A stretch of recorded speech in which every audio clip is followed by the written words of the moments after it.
스마트 헬스케어와 빅데이터 그리고 개인정보 보호에 대한 내용입니다. 스마트 헬스케어의 본연의 목적을 달성하고 그 기능을 강화하기 위해서는 빅데이터가 굉장히 필수적입니다. 빅데이터 같은 경우에도요, 스마트 헬스케어에서 나오는 데이터를 잘 활용할 수 있기 때문에 서로 간에는 상호의조적인 관계다라고 얘기할 수 있겠습니다. 그렇게 스마트 헬스케어와 빅데이터를 연계시켜주는 데이터, 그 데이터의 수집과 저장과 활용과 폐기에 있어서 많은 정보들이 개인정보에 해당하기 때문에 개인정보 보호에 대한 이슈들이 많이 지금 거론되고 있는 상황입니다. 그래서 이 개인정보 보호의 문제가 해결되지 않고서는 빅데이터도 그다음에 스마트 헬스케어도 서로 성공을 장담할 수 없다라고 얘기할 수 있겠습니다. 이 화면에 지금 숫자가 보이는데요. 이 숫자를 보셨을 때 어떤 생각이 드십니까? 무엇을 이야기하고 있는 것처럼 보이십니까? 자, 이 숫자는 스티브 잡스의 출생 연도와 사망 연도를 얘기하고 있는 것입니다. 스티브 잡스가 췌장암으로 사망했다는 것을 상기시켜 보면 우리 스마트 헬스케어와 결코 무관한 인생은 아닐 거라고 생각이 듭니다. 사람들은 태어나는 순간과 죽는 순간을 보통은 결정할 수가 없습니다. 대신에 그 사이에 있는 이 라인을 어떻게 연결하는지에 대해서는 결정권이 있다고 얘기할 수 있겠습니다. 그래서 우리는 인생은 선택의 연속이라고 얘기를 하죠. 조금 더 얘기를 해보면 상황이 닥칠 때마다 여러 가지 대안을 생각하고 그 가운데서 선택한 다음에 행동으로 취하게 되고 그 행동은 또 다른 상황을 만들어서 이게 반복되는 것이 인생이다라고 얘기할 수 있겠습니다. 스티브 잡스 같은 경우에는 비즈니스 분야에서는 이러한 상황과 선택과 행동을 해왔습니다. 그렇다 그러면 췌장암에 대해서는 어떤 선택을 해왔을까요? 이 사람은 처음에 그 신장 결석을 위해서 CT 촬영을 했습니다. 그 가운데 췌장암이 발견이 되었고요. 의사들이 판단해서 당신은 수술이 필요합니다라고 얘기를 했지만 스티브 잡스의 본인의 판단에 의해서 9개월 동안 식이요법과 그 다음에 대체 요법을 진행했었습니다. 결국은 이제 암이 좀 퍼져서 결국에는 수술을 하게 되었고요. 보통은 1, 2년 뒤에 재발하지만 스티브 잡스 같은 경우에는 6년을 남겨서 재발하게 됩니다. 간으로 전이가 되어서 간 이식술을 했고요. 2011년도에는 증세가 나빠져서 결국 사망에 이르게 됩니다. 즉 이러한 선택들이 최종적인 상황인 죽음에까지 이르게 한 것이죠. 여러분들은 이런 상황들을 많이 부딪혀보셨을 겁니다. 즉 상황을 맞출 때마다 내가 어떤 선택을 해야 될지 그리고 내가 이 선택을 했는데도 불구하고 그 행동이 지체되어져서 내가 원하는 대로 상황이 만들어지지 않았을 때 굉장히 큰 고민이 되었을 거라고 생각됩니다. 자, 이러한 측면에서 선택하고 행동하는 부분을 만약에 빅데이터가 도와줄 수 있다면 그리고 건강에 문제에 있어서 스마트 헬스케어가 도움을 줄 수 있다면 이 자리는 굉장히 의미 있는 자리가 될 수 있다고 생각합니다. 자, 사람들은 그러한 상황들에 힘을 부끄러워하지 않습니다. 내가 암에 걸리고 싶지 않습니다. 그래서 암에 걸리는 상황을 배제하려고 지배하려고 통제하려는 욕망이 있습니다. 헬스케어에서 나타나는 것이죠. 헬스케어라는 것 자체는 사람의 몸과 마음을 발견을 얘기합니다. 그래서 사람들은 이러한 부분들이 커져서 웰빙을 넘어서서 얼마나 잘 늙어가느냐의 웰에이징 그리고 나중에 어떻게 잘 죽을 것인가에 대한 웰다이닝까지 연결되고 있다고 말씀드릴 수 있습니다. 자, 상황, 죽음이라는 상황, 우리 건강이라는 상황을 지배하고 통제한다는 것 자체는 우리한테 어떤 상황이 일어났을 때에 바른 판단을 하고요. 그 다음에 거기서 가장 최적의 대안이 무엇인지 조치를 선택한 다음에 그것을 적시에 적소에서 일어나게 하면 그것이 지배와 통제로 설명될 수 있겠습니다. 이런 것들이 계속 반복되어지는 지속적으로 반복되어져야지만 그 상황과 상황에 대한 지배와 통제를 온전히 했다라고 이야기할 수 있겠죠. 근데 그러한 힘들이 있습니까? 많이 없죠. 그래서 저희들은 인생에서 굉장히 연약한 사람들입니다. 그래서 그런 힘이 있어야지만 이걸 하고 싶어 할 때에 부딪히는 인간의 한계라든지 상황의 제약들을 헤쳐나갈 수 있게 되는 것이죠. 진시황입니다. 진시황 같은 경우에는요, 이 죽음에 대한 문제를 해결하고 싶었어요. 그래서 자기가 가지는 권력을 가지고 남자 수천 명을 일본으로 보내서 블루초를 태우라고 한다고요. 그게 결국 실패하자 주위의 의사의 권유를 받아서 수은을 섭취하다가 수은 정도로 사망을 하게 되었습니다. 자, 이 사람이 힘이 있어서 어떠한 조치도 취할 수 있었고요. 그게 적시에 적소에 일어나게끔 할 수도 있었습니다. 지속적으로요. 하지만 판단이 잘못되었던 것이죠. 그렇죠? 자, 그렇다 그러면 이렇게 옛날에는 왕만 가질 수 있었던, 황제만 가질 수 있었던 그러한 힘을 여러분들은 가질 수 있을까요? 저는 가질 수 있다고 생각합니다. 빅데이터와 스마트 디바이스와 ICT와 IoT, 그 다음에 클라우딩 컴퓨터의 능력으로 우리가 가지고자 하는 힘인 정보력, 통찰력, 예지력, 실천력, 지속력을 가지고 있다고 생각했습니다. 스마트 헬스케어에 대해서 설명하고 있다 보니 우리의 그 목적은 웰빙과 웰에이징과 웰다이닝, 넘어서 웰리스까지 확장되어져서 그 목적을 설명해 볼 수 있겠습니다. 자, 그러면 과연 그런 것이 가능한지를 설명을 해보도록 하겠습니다. 자, 여기서 스마트라는 부분 자체에서 굉장히 여러 가지 의견이 분분한데요. 여기 나와 있는 것처럼 이런 발언이라는 자체를 다 와이트로 다 설명을 해본다면 이런 상황에 현명하게 대처하는, 바르게 대처한다는 의미에서 스마트라는 것을 설명해 볼 수가 있겠습니다. 자, 스티브 잡스가 처음에 이 췌장암 진단을 받고 병원을 찾아갔을 때 의사들이 처음에 뭘 합니까? 지금까지 있었던 치료 기록들을 봤을 테고요. 그리고 이 사람에 대해서 생활 습관이라든지 아니면 음식물에 대한 부분들을 다 조사를 할 겁니다. 그리고 우리가 그 사람의 그런 족적으로 생각을 해봅시다. 이런 것들이 지금은 디지털 풋프린트라고 해서 데이터로 남겨지게 되어 있는 것이죠. 하지만 이 사람의 이 데이터를 보고서 최종적으로 검토해서 제안한 어떤 치료 행위 자체가 결국은 실패로 돌아서 사망에 이르게 됩니다. 그럼 이 데이터는 무용지물인가요? 아닙니다. 다음 환자들을 진료할 때 분명히 참고 자료가 될 것입니다. 그런데 생각보다 적어서 크게 유용하지 않지 않을까라는 생각을 해볼 수 있습니다. 스티브 잡스가 걸렸던 병은요, 10,000명 중에서 1명 정도 걸리면 췌장암이라고 얘기합니다. 그렇다 그러면 굉장히 희박한 그 질병이 되는 것이죠.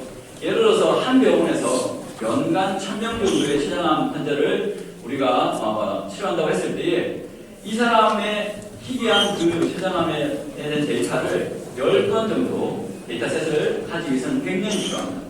그렇죠? 너무나 많은 기간입니다. 그래서 예전 같은 경우에는 우리가 지식이나 화학의 발전이 더 되어졌는지도 모릅니다. 그런데요, 만약에 이 스티브 잡스가 살았던 지역을 조금 더 넓게 보겠습니다. 미국 같은 경우에는요, 그 사망했던 시간 하루 전에 유사한 질병으로 사망한 사람이 있을 수 있을 거고요. 그 다음에 그 뒤에도 유사한 질병으로 사망한 사람이 있을 수 있을 겁니다. 이걸 우리가 세계적으로 한번 확대를 해보겠습니다. 그렇게 되면요, 원래 100년 걸렸던 시간 자체가 이렇게 많은 사람들이 만약에 하루마다 이런 데이터를 생성하게 되면 100년 걸릴 데이터의 축적 기간이 12일로 줄어들게 되고요. 그걸 더 많이 확대했을 때는 12초가 걸릴 수 있을지도 모릅니다. 자, 여기서 우리가 나오는 자체가 뭐냐 그러면 빅데이터의 세 가지 이제 속성이라고 얘기하는 것들을 설명해 볼 수 있겠죠. IBM의 자료에 보게 되면요, 사람이 평생 생성해내는 데이터를 보게 되면 한 명당 평생 동안 3억 건 정도의 데이터가 수집된다고 얘기합니다. 굉장히 많은 양이죠. 또한 그것을 우리가 생명을 다 80년으로 환산해 보게 되면 1분당 7건의 데이터가 발생하게 되겠습니다. 엄청난 속도로 발생되고 있는 것이죠. 근데 그 데이터는 그냥 온전히 숫자적인 데이터뿐만 아니라 영상적인 데이터, 텍스트 데이터, 소리 데이터, 많은 형식에 있는 포맷에 있는 데이터들이 섞여 있습니다. 그걸 우리가 브라이어티라고 합니다. 많은 부분들이 이 빅데이터가 대용량 데이터와 뭐가 다르냐라고 얘기를 하실 수 있겠지만 이 발음에만 초점을 맞출 경우에는 대용량 데이터나 다름이 없습니다. 물론 그 대용량 데이터가 가치가 없다는 얘기를 하는 것은 아닙니다만 빅데이터에서 추구하는 그 가치를 실질적으로 구현하기 위해서는, 실현시키기 위해서는 여기 나와 있는 브라이어티 이 부분을 절대 간과해서는 안 되겠습니다. 그러한 데이터를 수집하기 위해서는요, 스마트 디바이스가 필요합니다. 그리고 그 데이터를 통합해서 저장하고 원하는 곳에 전달해주는 그런 역할을 하기 위해서는 클라우딩 컴퓨터가 필요한 것이죠. 자, 그래서 그러한 것들이 모이게 되면요, 여러 가지 데이터들이 모이게 되고요, 그 데이터에 반복적으로 일어나는 현상들이 패턴을 만들게 됩니다. 그 패턴들이 다시금 반복이 되게 되면 지식으로 이루어져서 우리가 그것을 활용할 수 있는 단계까지 이르게 되는 것이죠. 그래서 우리는 이런 반복적인 패턴을 찾아가는 것 자체가 빅데이터에서 가장 기초적인 작업이다라고 얘기할 수 있겠습니다. 근데 문제가 있습니다. 우리가 말씀드린 것처럼 사람은 그 데이터를 한 곳에만 생성하지 않습니다. 병원도 여러 곳을 다니고요. 그 사람이 식습관을 조사하기 위해서는 이곳 레스토랑, 저곳 레스토랑을 다닐 수도 있고요. 운동하는 곳도 여러 곳에 있을 수 있습니다. 그래서 그 한 사람의 데이터지만 저장되는 곳이 여러 곳에 있습니다. 하지만 현행 법상으로 봤을 때의 그 데이터들은 통합하기 굉장히 힘듭니다. 왜냐? 외부 이슈될 때는 그 데이터가 누구의 데이터인지에 대한 식별 정보를 포함해서는 밖으로 내보낼 수가 없습니다. 원래 가장 우리나라에서 표현한 것 자체는 주민등록번호죠. 여기 있는 데이터의 주민등록번호와 여기 있는 데이터의 주민등록번호를 이렇게 연결하면 한 사람의 온전한 형상을 만들어낼 수가 있습니다만 그게 굉장히 어렵고 그게 굉장히 리스크가 크기 때문에 법과 제도적으로 기술적으로 노력을 많이 하고 있습니다. 자, 이렇게 만약에 만들어낸다고 치더라도요. 그것은 한 사람에 대한 데이터에 불과합니다. 근데 그 데이터에 대한 가치를 늘리기 위해서는요, 유사한 데이터들을 많이 모아서 짧은 시간 가운데 대량의 데이터로 분석을 해낼 때 앞에서 말씀드린 것처럼 지식을 만들어낼 수 있다고 할 수 있겠습니다. 자, 그런 유사한 형태의 사용자들끼리 묶는 것 자체도 이런 개인정보 보호의 문제가 연관되어서 굉장히 어려운 상황이다라고 말씀을 드릴 수 있겠습니다. 여러분들이 느끼지 못한다고 만약에 생각이 드시면 그것은 개인정보 보호의 문제가 없어서가 아니라 아직까지 체감하고 있지 못하다라고 생각하실 수 있겠습니다. 자, 그러면 그런 데이터들을 어떻게 모으는지를 조금 더 상세하게 설명을 해드려보도록 하겠습니다. 우리가 보통 사용되는 스마트 헬스케어에 대한 사용되는 데이터들은 처음에 진료 기록이 인풋 데이터로 사용이 되어지고요. 그 다음에 그 임상 결과에 대한 데이터들, 그 다음에 연구 결과에 대한 데이터들, 그 환자나 아니면 그 외에 다른 유사한 환자들의 실시간 데이터들이 사용되었습니다. 이런 실시간 데이터들은 스마트 디바이스를 통해서 수집되었고요. 센서를 통해서도 수집이 되었습니다. 여러분들이 가지고 있는 스마트폰, 요즘에 보안적인 문제가 굉장히 많이 불거지고 있죠. 여러분들이 앱을 다운로드 받을 때에 거기서 필요한 권한으로 마이크, 이미지, 전화번호 이런 부분들의 접근 권한을 요청할 때가 있습니다. 만약에 마이크의 권한을 만약에 사용을 해주시면요, 여러분들이 지금 일어나서부터 잘 때까지 혹은 다음날 일어날 때까지 일어나는 모든 소리들을 다 들을 수가 있습니다. 그죠? 그런 데이터들이 지금 다 모이고 있는 것이죠. CCTV에 대한 데이터도 다 포함되는 것이고요. 여러분이 어디를 가든 간에 교통정보, 교통카드를 이용했던 그런 정보들도 다 모여서 그 사람이 누구인지를 파악하는데 그 실시간 데이터가 한 번에 사용될 수 있는 것이죠. 그래서 꼭 큰형님이 내려다보는 것처럼 그런 데이터들을 활용하는 차원에서 우리는 빅브라더라는 말을 씁니다. 그래서 국정원이나 이런 부분들이 많이 논의되고 있는 것이죠. 자, 대표적인 우리 스마트 디바이스입니다. 시중에서 만나볼 수 있는 것인데요. 한 10만 원 내외로 그다음 더 저렴한 것도 있습니다. 이 스마트 디바이스를 팔에 착용해 있으면요, 심박수와 얼마나 활동했는지, 그리고 여러분들이 얼마나 운동했는지, 그리고 수면은 잘 취했는지에 대한 정보를 수집해서 제공할 수가 있습니다. 애플워치고요. 심박수, 그 다음에 운동으로 인한 칼로리 소모량, 여러분들이 어디에 있었는지에 대한 정보들을 제공하고 있습니다. 수집한다는 얘기죠. 이거는 이제 그 스마트 슬리퍼라는 것인데요. 이 압력을 감지함으로 해서 갑자기 미끄러지거나 아니면 실족하거나 낙상하는 부분들 자체를 감지할 수 있습니다. 노인분들이 낙상을 많이 합니다. 의외로. 그래서 이게 굉장히 유용한데요. 낙상을 하게 되게 되면 만약에 큰 부상일 경우에는 조치를 취하기가 어렵습니다. 그러면 이걸 미리 감지해서 원하는 원래 입력된 가족이나 의사의 휴대폰으로 전송을 하게 되겠습니다. 만약 연락이 안 되게 되면 911에 선고하는 식으로 서비스 모델이 개발되고 있습니다. 자, 이거는요, 혈당을 체크하는 그런 스마트 기기인데요. 이 스마트폰에다가 이 혈당 기기를 붓고 이렇게 부착시킨 다음에 이렇게 혈액 한 방울로 혈당을 채취해서 혈당을 우리가 측정해 볼 수 있습니다. 자, 이 같은 경우는요, 이 심장에다가 붙여놓은 것인데요. 체온, 심전도, 심박수, 호흡 속도 이런 부분들 자체를 다 실시간으로 모니터링할 수 있는 기기입니다. 이 같은 경우는 척추의 움직임을 잡아내는 것인데요. 착용하고 있으면 현재 척추가 바른 상태인지 아니면 부분 상태인지를 파악을 해주게 하는 것이고요. 그러한 데이터는 모아져서 당신이 어느 순간에 가장 부어져 있는 척추의 어떤 현상을 취하더라 라는 식으로 해서 제안을 하거나 경고를 줄 수 있습니다. 자, 이거는 아이들한테 시켜놓는 건데요. 가끔씩 우리가 아이들이 질식사하는 경우가 있습니다. 엎드려졌어요. 이게 심겨놓게 되면 심박수나 이런 산소포화도 체온들을 측정을 해서 그런 위급한 상황에 앱으로 경고를 내보낼 수 있습니다. 이거는 뭐냐면요. 이거 같은 경우에는 포크인데요. 포크는 얼마나 많이 이 포크를 이용하게 되면 식사할 때 몇 번의 포크를 하는지, 그 다음에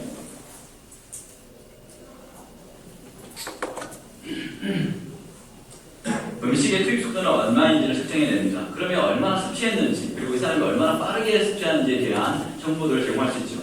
그럼 이런 데이터들을 수집을 해서 이 사람들에게 실적에 대한 데이터, 다이어트 계획에 한번 적용을 시켜보고 언제까지 도달했는지, 얼마만큼 도달했는지에 대한 부분들 자체를 우리가 제안해 볼 수 있겠습니다.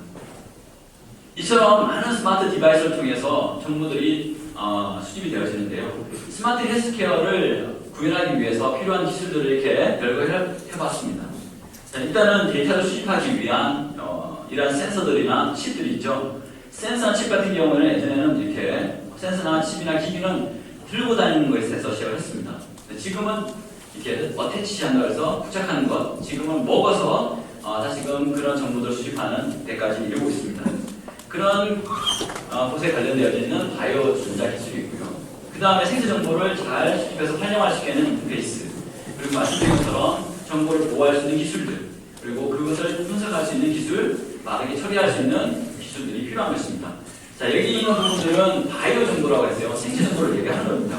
하지만 말씀드린 것처럼 우리가 생활 정보나 건강관리 정보도 굉장히 중요하기 때문에 그 사람의 퍼스널 헬스 레코드라는 부분이랑 그 다음에 생활 실생활에 대한 라이프 로그 데이터들이 필요한데요. 그와 관련된 기술들도 스마트 헬스케어의 기술이다라고 설명을 드릴 수 있겠습니다.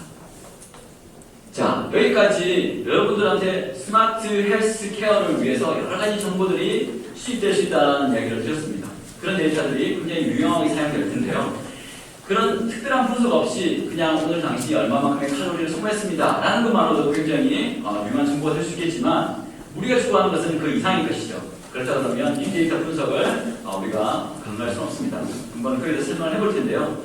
이 헬스케어 빅데이터의 분석에 있어서 대표적인 사례를 제공하고 있는 회사가 IBM입니다.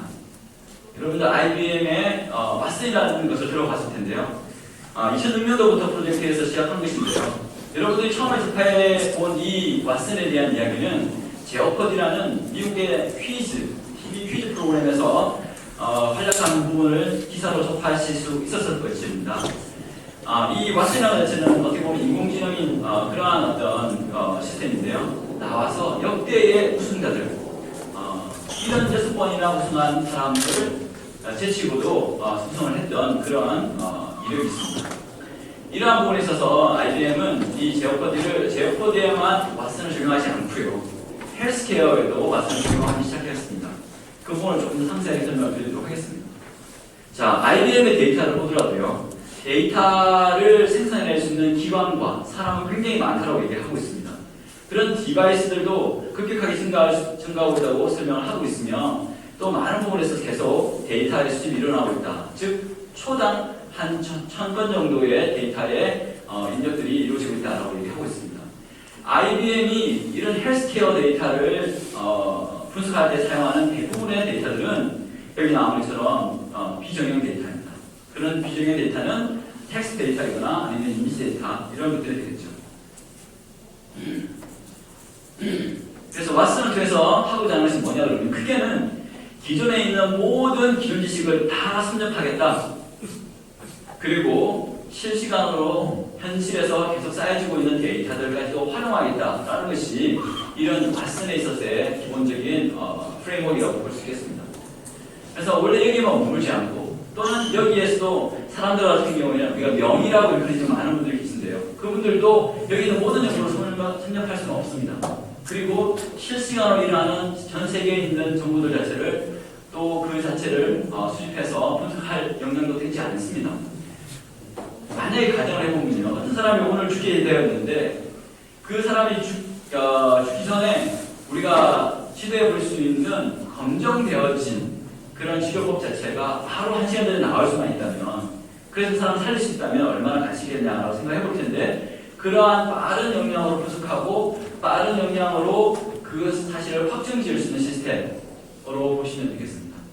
그래서 예전 같은 경우에는 우리가 그 치료에 대한 부분이나 그런 어떤 의료 진료 기록들을 보고 이 사람은 이렇게 해서 이랬구나 라는 분석하는 데 집중을 했다면 저희 시스템에서 하고자 하는 것은 그러한 예전에 폐구적인 어떤 분석을 넘어서서 예방적인 분석까지 하고자 하는 겁니다.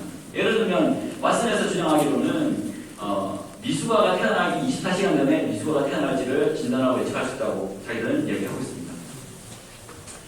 그래서 이 왓슨을 통해서 하고자 하는 것은 뭐냐 그러면 어떻게 되었더라가 아니라 지금 현재 우리가 진행하는 가운데 앞으로 어떠한 리스크가 일어날 것이다 라는 것에 대한 조언을 해줄 수가 있고요. 무엇을 갖다가 잘해라가 아니라 어떤 것을 갖다가 하는 것이 바르냐라는 것에 대한 제안을 해줄 수가 있습니다. 그리고 혹시 사람들이 간과할 수 있는 그러한 부분에 대해서 경고를 주기도 하고요. 그리고 아까 말씀드린 것처럼 실시간적으로 수집되는 데이터들이 실시간적으로 분석이 되어서 바로 적용할 수 있는 그러한 에비던스 베이스드 그런 결과들을 제공해낼 수가 있습니다. 그리고 우리가 어떤 이 사람에 대해서 어떤 진단을 하고 어떤 처방을 할지에 대해서 논의할 때에 소수의 사람들에 의해서 결정이 되는 것이 아니라 전 세계에 있는 사람들과 데이터와 문헌들을 이용해서 절대다수의 지지를 받는 처방이나 진단을 해낼 수가 있다라고 얘기하고 있습니다. 자, 그러면 아까 말씀드린 것처럼 이 왓슨에서 사용하는 그 데이터들은 대부분 비정형 데이터입니다. 숫자적으로 되지 않고 막 이렇게 되는 것인데요. 그에 대한 대표적인 것들이 이러한 구문 형태로 되어 있는 겁니다. 여기서 의미를 갖다가 추출해내는 그런 어떤 데이터 마이닝 기법들을 우리는 텍스트 마이닝 또는 오피니언 마이닝이라고 얘기를 합니다. 이렇게 지금 임상 노트에 기록되어 있는 데이터에서요. 왓슨에서 사용하는 자연어 처리를 이용하게 되면 이렇게 봐서는 쉽게 구분이 안 되지만 우리가 분석하기 위해서 이렇게 정형화된 형태로 데이터를 갖다가 추출해낼 수 있습니다. 여기에 보면은 잘 모르지만 여기 있는 나이 42살. 그리고 이 사람이 하루에 보시면 원래 후가 피었던 단계를 한갑으로 줄였다라는 것만 가지고 여기는 흡연자라는 얘기가 없지만 흡연자다라는 것 자체를 우리 도출해낼 수 있습니다. 이렇게 막대한 데이터, 방대한 데이터를 이렇게 정형화된 데이터로 우리가 추출해내는 데 있어서 이런 자연수리가 굉장히 중요한 역할을 하고 있는 것이죠. 그래서 실시간으로 분석하고 수집하고 그래서 그 반복되어진 패턴 자체를 도출해내고 다시금 패턴이 다시 반복되어지면 시식으로 부서져서 제공될 수 있다라고 얘기해볼 수 있겠습니다. 자, 이것은 왓슨에 있는 기본적인 프레임워크인데요. 자, 여기서 데이터를 수집해냅니다. 이 왓슨에서 수집하는 데이터는 환자 데이터뿐만 아니라 의료진들이 데이터, 의료 서비스에 대한 데이터, 얼마나 그 의료에 대한 비용도 책정되어진 데이터들이 다 수집이 되어 있습니다. 그럼 여러 단계를 거쳐서 이러한 분석들이 이루어지는데요. 그림 예측에 관련된 것들, 그러면 제안에 관련된 것들, 의사결정에 관련된 것들이 다 분석이 이루어지게 되어 있습니다. 또한 아까 말씀드린 것처럼 그 환자들에 있어서 유사성에 대한 분석이 이루어집니다. 환자 한 사람 한 사람에 대해서 우리가 처방을 하고 할 텐데 그 한 사람의 데이터만으로는 굉장히 부족하기 때문에 유사한 데이터들로 많은 데이터를 확보하게 되고 그 유사한 데이터들 가운데서 반복적으로 일어나는 패턴을 추출해낸다면 그 자체가 이 사람한테 적용될 수 있을 것이다 라는 그런 어떤 결론에 도달할 수가 있을 것입니다. 그래서 그러한 분석을 하고 그다음 환자에 대한 유사성 분석을 하고 그러한 데이터들은 이렇게 시각화해서 표현될 수 있습니다. 그래서 사람들 같은 경우에 당신이 어느 클러스터, 유사한 군집에 속하는지에 대한 시각화, 그리고 당신의 어떤 병이 어떤 식으로 앞으로 진행될 것에 대한 시각화들을 해낼 수가 있습니다. 이러한 정보들은 다시금 현장으로 제공이 되어지는데요. 언제 그 사람에 대해서 헬스케어를 해야 될지, 그런 시점에 대한 의사결정이라든지 어떤 식으로 해야 되고 어떻게 관리해야 될지에 대한 이야기들, 그리고 지금까지 문헌에 없었지만 실질적으로 우리가 현장에 봤더니 이런 결과가 나왔다라는 것을 정보를 제공해 줄 수가 있을 것입니다. 이 유사성 분석이 굉장히 중요한데요. 자, 우리가 원래 있는 과거의 데이터를 가지고요. 이 사람들의 유사한 형태를 나눠봤더니 K 개 정도의 유사한 그룹으로 형성될 수 있다라고 우리가 결론을 지었다고 봅시다. 즉 뭐냐 그러면 우리 인구가 있는데 환자 인구를 갖다가 한 1000개의 그룹으로 만들었다라고 얘기하면 즉 이 1000개에 대해서 각각에 대해서 우리가 분석을 해보게 되면 거기서 동일하게 일하는 또는 유사하게 일하는 패턴들 그리고 일의 그 질병의 진행 방향들 그리고 가장 최적화되어진 진료에 대한 어떤 진료 방법들, 그 다음에 가장 개인화되어져 있는 맞춤형으로 되어진 처방, 조제 이러한 부분들에 대한 데이터를 다 우리가 미리 조사해서 데이터베이스화 시켜놓을 수 있을 것입니다. 그럼 새로운 환자가 들어왔을 때요, 이 환자가 이 KDH 집단 중에서 어디에 가장 유사한지를 갖다가 먼저 생각을 해봅니다. 그래서 유사성 평가를 해서 만약에 이 사람이 두 번째 그룹에 적합하다라고 하면 이 사람의 데이터는 굉장히 적지만 이 두 번째 사람들의 그룹에서 도출되어진 방법론들을 적용해서 최적의 효과를 도출할 수 있다라고 이야기하는 것이 이 왓슨에서 이야기하고 있는 유사성 분석의 어떤 역할입니다. 자, 그래서 이러한 것들 제가 조금 전에 설명했던 것처럼 이 병의 진행 방향 자체를 시각화해서 표현할 수 있는데요. 그걸 우리가 케어 플로우 시각화라고 얘기합니다. 이런 식으로 해서 뭐 크게 보면 이게 같은 게 하나, 둘, 셋, 네 개 정도의 큰 흐름이고요. 여러분들은 만약에 이 흐름을 따라간다고 하면 현재 이 위치에 있지만 앞으로는 여기 단계에 갈 것이니 예방적으로 어떠한 대처를 하면 좋겠다라는 식으로 결론을 지어줄 수 있습니다. 자, 이거는 또 다른 진단의 정확성에 대한 부분인데요. 자, 지금 같은 경우에 피부암 같은 경우에는요, 의사가 직접적으로 관찰해서 진단을 하는 경우가 많습니다. 자, 그래서 거기 나와 있는 것이 이렇게 5가지 기준인데요. Asymmetric, bold, color, diameter, 그 다음에 evolution 이렇게 있습니다. 이걸 가지고 주관적으로 평가를 하는 거죠. 객관적인 기준에서 주관적으로 평가를 하는 겁니다. 자, 이게 지금 현실인데요. 왓슨에서는 이걸 컴퓨터한테 맡깁니다. 예를 들어서 CT 촬영한 100장이나 80장 정도의 CT 촬영물을 제공을 하면 이 컴퓨터가 분류를 해내게 되는데요. 그 분류를 통해서 이 사람이 어떤 상태인지를 진단을 해내게 되어 있습니다. IBM의 자료에 의하면 이 진단의 정확도는 90% 이상을 넘어섰고요. 그것은 전문가 수준으로 도달했다고 얘기를 합니다. 또한 그러한 평가를 해내기 위해서는요, 3분 정도 약 소요가 된다고 얘기를 하고요. 현재 전문가들은 보통 약 평균적으로 15분 정도 소요가 되기 때문에 급박한 상황에서는 전문가의 진단을 기다리는 것보다는 이 진단을 활용하는 것이 더 유용하지 않나라고 얘기할 수 있겠습니다. 이 단계에 지금 진행이 되고 있는데요. 앞으로는 어떤 식으로 할 거냐라고 하면 아까 말씀드린 것처럼 더 많은 제품들이 제공이 되겠죠. 더 많은 데이터를 수집이 될 겁니다. 그러면 원래 만들어져 있는 모델 자체로 적용하게 되면 업데이트 되지 않았기 때문에 원래 의도됐던 그런 결과를 우리가 달성하기 어려울 수 있습니다. 그래서 학습이라는 게 필요한데요. 그런 것을 빅데이터의 여러 기술을 통해서 지금 있는 정보에서 모델 등을 다시 좀 업데이트 하든가 이런 식으로 해서 더 나은 결과를 도출할 수 있으리라고 생각이 되었습니다.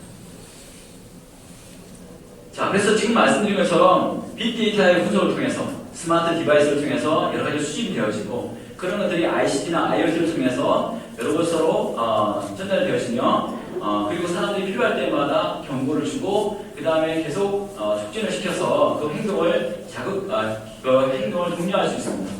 그런 것처럼 이러한 현재 어떤 그 방법론이나 기기를 통해서 우리가 헬스케어에서 가지고자 했던 정보력과 통찰력과 예시력, 실천력과 지속력을 우리가 가질 수 있게 되는 것이죠. 그러므로 해서 이러한 부분들을 잘 달성할 수 있게 될 것이고 결론적으로는 우리가 목표에 세웠던 웰빙이나 웰에이징, 웰다잉까지 우리가 달성할 수 있으리라고 생각이 듭니다.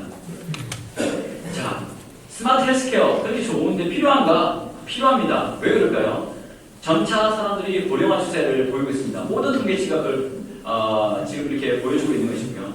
보건 의료도 굉장히 증가하고 있는 추세입니다.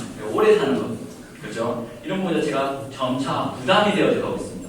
이런 수치에서도 나오고 있고요. 우리나라 같은 경우에도 급격하게 고령화가 되고 있는 상태입니다. 여기서도 같은 우리가 결론을 도달할 수 있고요. 혹시 이 숫자를 아시는 분 계신가요?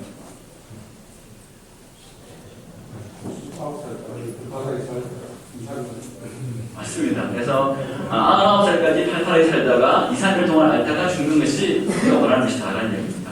자, 이게 여기에 나와 있는 숫자가 우리의 욕구가 이렇게 다 들어가 있는 겁니다. 우리 건강하게 살고 싶다는 것이죠. 그리고 가능하면 오래 살고 싶다는 것입니다. 그래서 이 보건 의료의 패러다임 자체는 이렇게 전환되고 있습니다.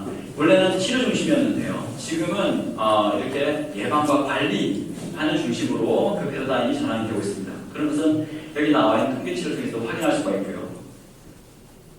그래서 원래 이제 병원을 위한 시스템에서 현재는 아픈 사람뿐만 아니라 건강인까지도 포괄해낼 수 있는 스마트 헬스케어에 대한 수요가 증가하고 있다고 말씀드릴 수 있겠습니다. 자, 지금까지 여러분들한테 스마트 헬스케어가 뭘 할 수 있는지, 그 다음에 그거 자체에 있는 기대효과가 무엇인지에 설명을 해드렸습니다. 여러분들은 이 시점에서 스마트 헬스케어를 한번 써보시죠 라고 했을 때 어떻게 답변하시겠습니까? 스마트 헬스케어는 굉장히 좋으니까 쓰겠다고 얘기하시겠습니까? 아니면 아직까지 좀 이런데 라고 얘기하시겠습니까? 쓰겠다고 얘기를 하겠죠. 만약에 스티브 잡스를 이야기를 시작했는데요. 그 췌장암에 대해서 보게 되면 비만이라든지 아니면 운동량이라든지 이런 당뇨에 대한 발자취가 굉장히 중요합니다. 만약에 그 사람이 이런 스마트 헬스케어에 있는 디바이스 기기를 착용하고 실시간으로 진단을 받았다면 그 가운데서 여러 가지 분석들이 일어날 수 있을 테고 그 데이터는 유용하게 사용될 수 있었을 겁니다.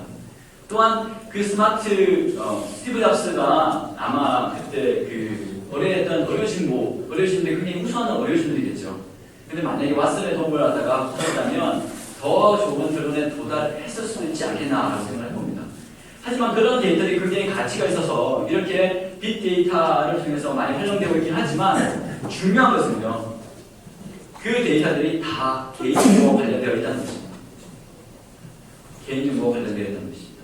즉 뭐냐 그러면요. 그런 곳곳에 산지되어지는 여러분들의 데이터가 어디 한 곳으로 통합되어진다 그러면 온전한 여러분들의 디지털 아바타가 생성되어 있는 것입니다. 그래서 그럼 누군가가 이걸 지켜보고 있는 것이죠. 즉, 그 디지털 아바타에 실험을 해보면 여러분들이 어떻게 반응할지를 다 확인할 수 있는 겁니다. 그런 마케팅으로 사용되고 있습니다. 그리고 만약에요, 여러분들의 요즘에 유전자 지도들을 이제 한 120만 정도면 그걸 만들 수가 있다고 합니다. 그 유전자 정보가 만약에 유출이 있다고 칩시다. 그럼 어떤 현상이 일어날까요? 어떤 현상이 일어날까요? 일단 여러분들이 얼마나 살 수 있을지에 대한 그런 예측도 가능하고요. 그 다음에 이 사람이 어떤 병에 걸릴지도 예측이 가능합니다. 그걸 끝난 게 아니라요. 그 다음 세대, 그 다음 후손에까지 그 사람들이 기능기술은 얼마고 그 사람들의 생명 언제 걸리면 어떤 병이 일어날 것인가에 대해서 디지털 락인 효과가 지킬 수 있는 겁니다. 그렇죠? 그래서 요즘 많이 거론되고 있는 것이 구글의 잊혀질 권리를 얘기하는 겁니다. 굉장히 중요한 내용이에요. 물론 그 외에도 여러 가지 좋은 어떤 길이 있긴 하지만 이런 빅데이터나 스마트 헬스케어가 수반하고 있는 개인정보 보호에 대한 문제를 우리는 꼭 짚고 넘어가야 됩니다. 그래서 지금도 정부에서는 법과 제도로서 이러한 개인정보 문제를 해결하려고 하고요. 법과 제도라는 부분 자체만으로 부족하기 때문에 기술적으로 처음부터 아예 데이터에서 문제가 없도록 하는 그런 수치들을 취하고 있습니다. 하지만 얼마 전에 그 사이언스지에 나온 것처럼 우리가 예측할 수 없는 위험으로서 존재한다는 것이 소위 말하는 함정입니다. 우리가 볼 수 있는 데까지만 우리가 그 제도와 법을 세울 수 있고요. 그 다음 기술을 개발할 수 있는데 한 번 유출되어지면 그걸 지울 수가 없습니다. 인터넷에서. 그게 굉장히 큰 문제가 되고 있죠. 그래서 이 왓슨 같은 경우는 어떻게 그러면 이런 문제를 해결하고 있느냐라고 하면요. 곳곳에서 데이터들이 모이고 있습니다. 그러면 처음에 분석할 때는 이 사람을 익명화합니다. 그래서 사람 이름들을 제하게 되는 거죠. 그리고 클라우드에 올려서 공유하거나 전달할 경우에서는 아예 식별되는 정보를 다 제거하고 실행하게 되어 있습니다. 이렇게 되면 무슨 일이 일어날까요? 아까 같이 서로 간에 이렇게 연동지어서 유용화시키거나 사람의 데이터를 묶어서 하나로 우리가 원래 형상을 만들었는데 굉장히 큰 어려움이 있습니다. 그런 부분들도 지금 연구가 되어지고 있고요. 자, 한 사례를 말씀드릴게요. 자, AOL이라는 미국의 인터넷 서비스 업체가 있습니다. 이 사람들이 2006년도에 자기들의 사용자들이 검색할 때 사용했던 검색 키워드 2천만 건을 공개를 했습니다. 물론 사용자의 이름은 익명화시켰습니다. 이렇게 숫자를 부여를 했죠. 그래서 어떤 1번 사용자는 어떤 키워드를 사용했다라고 한 건데요. 이게 제공되자마자 3개월 만에 이 넘버를 부여받은 사람에 대한 정보가 완전하게 네티즌에 의해서 이렇게 드러나게 됐습니다. 이름과 나이와 그 다음에 어떤 검색을 했는지 또 취미가 무엇인지가 다 밝혀지게 된 것이죠. 이것처럼 우리가 예측하지 못하는 곳에서 이런 정보의 문제가 일어나고 있습니다. 우리 홈플러스 굉장히 유명하죠. 플러스 같은 경우에도 그런 부분이 문제가 있었고요. 끊임없이 일어나고 있습니다. 하지만 지금까지 배상되어졌던 최고액은 1인당 30만 원입니다. 30만 원에 여러분들의 자, 스마트 헬스케어를 이용하시겠습니까? 라고 하면 다른 답변을 하실 수도 있을 겁니다.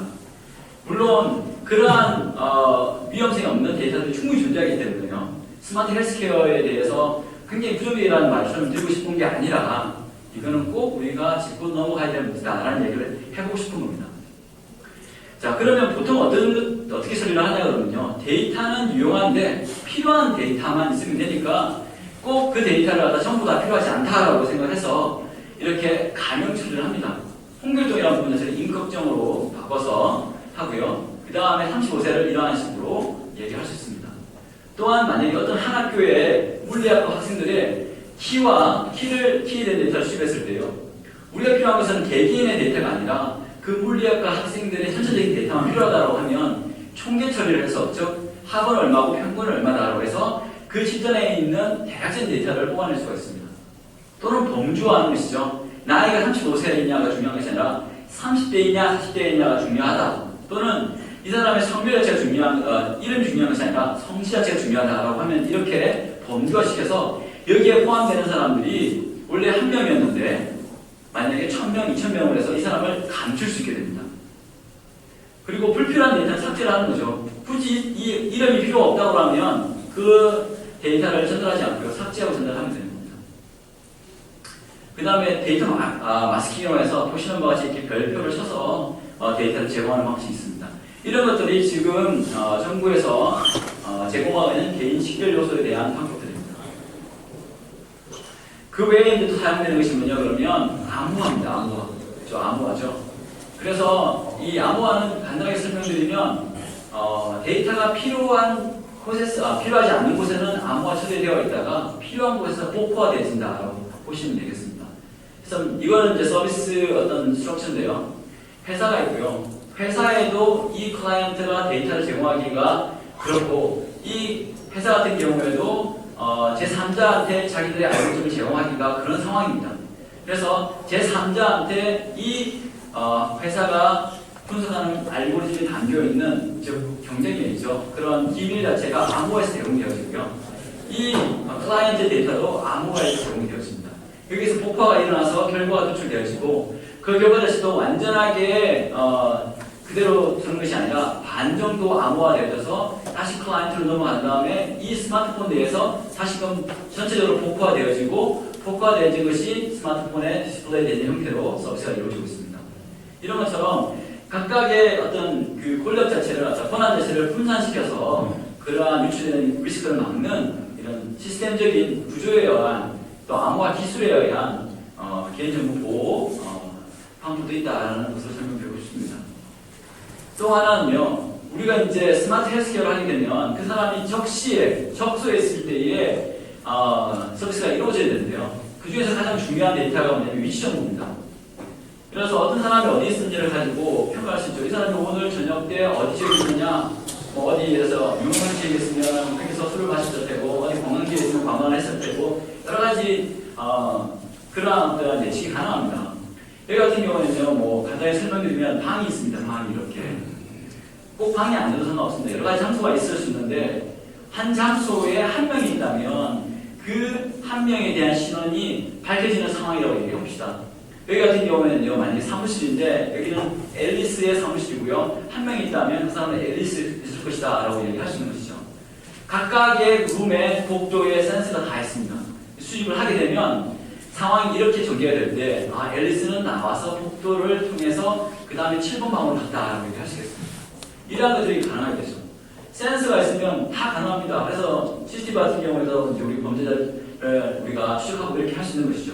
하지만 이게 일반적인 사람한테는 굉장히 치명적인 데이터가 될 수 있습니다. 그렇죠?